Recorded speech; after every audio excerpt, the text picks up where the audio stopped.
தேர்தல் வரும்போது தான் ஸ்டாலினுக்கு மக்களே கண்ணுக்கு தெரிவாங்க. அது டைட்டிலே மாத்திருக்கலாம். என்ன கேட்டால் டைட்டில் உங்களுடன் ஸ்டாலின் என்பதற்கு பதிலாக பொய்களுடன் ஸ்டாலின் என்று அந்த டைட்டில் வச்சிருக்கலாம். ஏன்னா தமிழ்நாடு அரசுடைய அந்த இலச்சினையே வாய்மையே வெல்லும் போய் இந்த 4 வருஷத்துல பொய்மே வெல்லும் என்ற மாதிரி அந்த இதே மாறி போச்சு. இன்னைக்கு மனுக்கள் வாங்கினாரு. நான் கேட்கிறேன் ஸ்டாலின் நான் கேட்கிறேன், கொஞ்சம் கூட வெக்கம் இல்லையா? கொஞ்சம் கூட ரோஷம் இல்லையா? கொஞ்சம் கூட மக்கள் என்ன நினைப்பாங்க, நம்மள எவ்வளவு திட்டுவாங்க, எப்படியெல்லாம் காரி துப்புவாங்க, அதெல்லாம் நினைக்க மாட்டீங்களா? நீங்க ஒவ்வொரு தொகுதியா போனீங்க. நீங்க 2021ஆம் ஆண்டு தேர்தலுக்கு முன்பாக போய் என்ன சொன்னீங்க?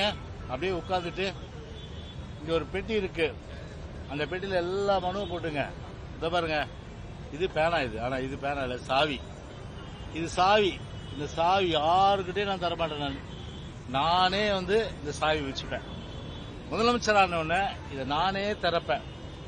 அதுல உள்ள மனுக்கெல்லாம் நானே படிப்பேன். அதுல உள்ள நானே படிச்சு நானே நடவடிக்கை எடுப்பேன். எத்தனை மனு வந்தது? எவ்வளவு மனுக்கள் மீது நடவடிக்கை எடுத்தீங்க? எத்தனை பேருக்கு அந்த குறை தீர்க்கப்பட்டது? ஒன்னும் இல்ல.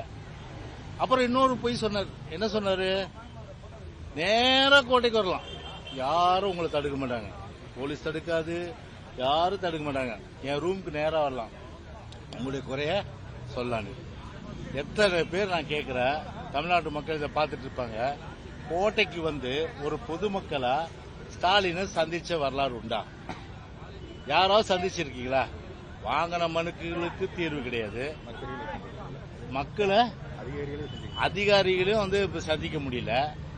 அப்புறம் பாத்தீங்கன்னா எந்த தீர்வும் கிடையாது.